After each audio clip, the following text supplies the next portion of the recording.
Kelas Manajemen 22A NPM 22411027. Di sini saya akan menjelaskan tentang perencanaan SDM. Perencanaan SDM adalah proses sistematis untuk memastikan bahwa SDM yang dimiliki oleh organisasi dapat digunakan secara efektif dan efisien untuk mencapai tujuan organisasi.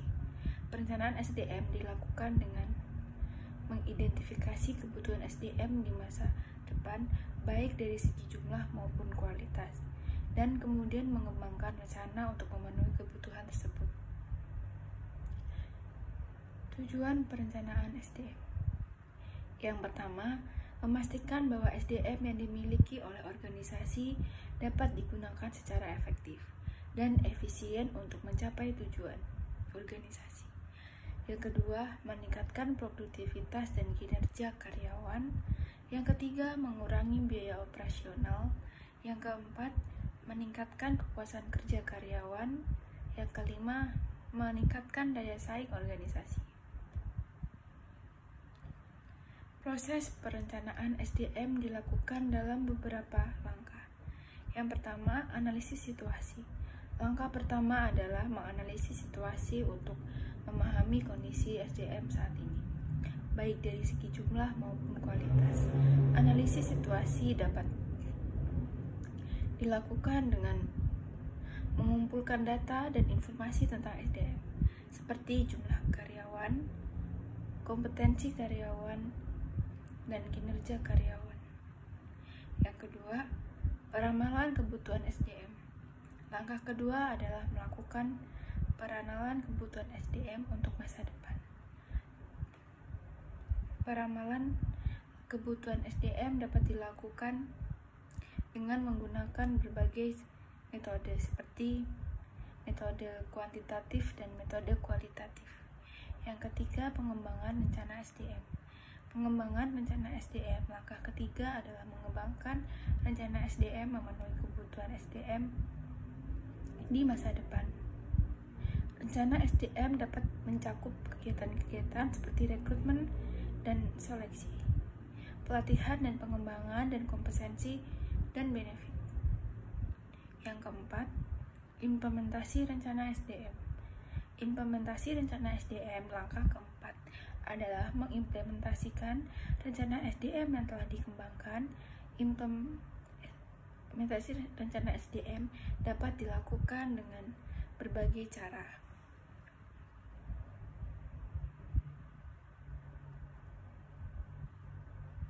seperti rekrutmen dan seleksi, pelatihan dan pengembangan, dan kompensasi dan benefit.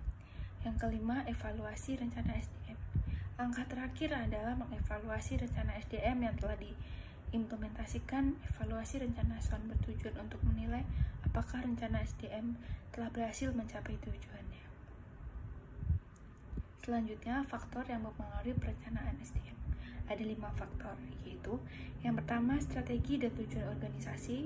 Yang kedua, lingkungan dan internal organisasi. Yang ketiga, lingkungan eksternal organisasi. Yang keempat, teknologi. Yang kelima, peraturan pemerintah. Faktor internal, strategi dan tujuan organisasi. Strategi dan tujuan organisasi merupakan faktor yang paling penting dalam perencanaan SDM. Perencanaan SDM harus selaras dengan strategi dan tujuan organisasi agar dapat mencapai tujuan organisasi. Lingkungan internal organisasi. Internal organisasi juga dapat mempengaruhi lingkungan perencanaan SDM. Faktor-faktor lingkungan internal organisasi yang dapat mempengaruhi perencanaan SDM antara lain struktur organisasi, budaya organisasi, kebijakan dan prosedur organisasi. Teknologi juga dapat mempengaruhi perencanaan SDM. Kemajuan teknologi dapat menyebabkan perubahan dan kebutuhan SDM. Yang kedua, faktor eksternal. Lingkungan eksternal organisasi. Lingkungan eksternal juga dapat mempengaruhi perencanaan SDM. Faktor-faktor lingkungan eksternal organisasi yang dapat mempengaruhi perencanaan SDM antara lain kondisi ekonomi, kondisi politik, kondisi sosial budaya, kondisi teknologi. Peraturan pemerintah. Peraturan pemerintah juga dapat mempengaruhi perencanaan SDM. peraturan pemerintah yang terkait dengan ketenagakerjaan dapat mempengaruhi kebutuhan SDM. Analisis kebutuhan SDM, yaitu analisis kebutuhan SDM adalah proses untuk mengidentifikasi, mengukur, dan mengevaluasi kebutuhan tenaga kerja dalam suatu organisasi. Ini adalah langkah-langkah analisis kebutuhan SDM, yaitu identifikasi kebutuhan organisasi, identifikasi kebutuhan pekerjaan, analisis gap, tinjau perubahan dan pertumbuhan, konsultasi stakeholder, data dan analisis, rencana tindakan, implementasi, dan evaluasi. Perencanaan rekrutmen.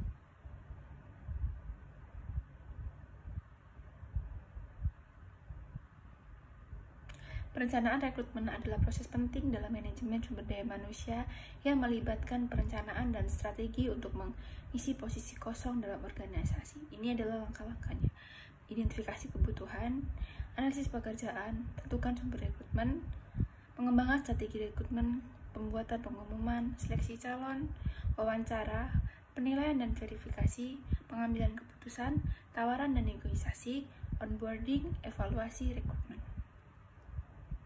Sekian yang dapat saya sampaikan, kurang lebihnya saya ucapkan terima kasih.